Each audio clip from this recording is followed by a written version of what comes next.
revision to board policy 5116, school boundaries attendance. This is, again, for information only. It really only pertains to overflow transportation changes. The questions can be sent, if there's any questions on this, who should they be sent to, Dr. Lawrence? They could be sent to me. Okay, to Mr. Ford. Okay, Dr. Lawrence. Miss Mayo, do you have a question?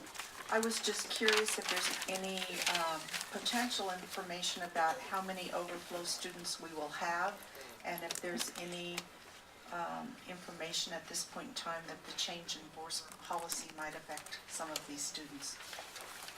Actually, tomorrow we're getting updated counts from our schools, and so we'll have a better idea after tomorrow around potential impact. Obviously, we always, even in lieu of this policy, we're always looking at the next contiguous school that we could send children to, so that we're keeping them in the closest proximity to their home.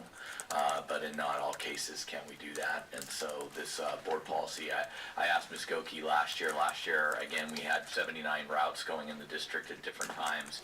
And within those routes, she would attempt to pick up overflow students and take them from one campus to another, either on a special ed route or a No Child Left Behind route or other routes that we're going.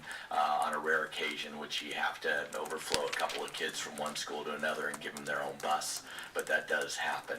And so based on, again, looking at our overall cost of transportation, we're looking at ways to be able to reduce that.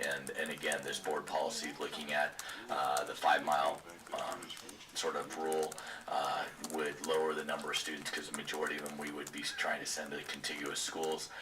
We did make a presentation back in March around what other districts in the area are doing, and a majority of them, do not provide overflow transportation to their students. And other districts that did were looking to at their own policies. I don't know how they chose to update them or not, though. And I was just curious if we have any students that are in their second year of being an overflowed student. So I know there was a unique incidence of that several years ago, many years ago, but I was just curious if that had come up. Again, I think after tomorrow we'll have a better sense of the number. I think there are rare occasions where there are impacted classes and at a specific school, and people don't move out over the summer. And so, I think that can occur on a rare occurrence, but we don't have the numbers tonight. Well, based on Vonda Belcher, my former assistant, who had been in my office for many, many years, she recalled that probably no more than 5 occurrences over all those years. I just remember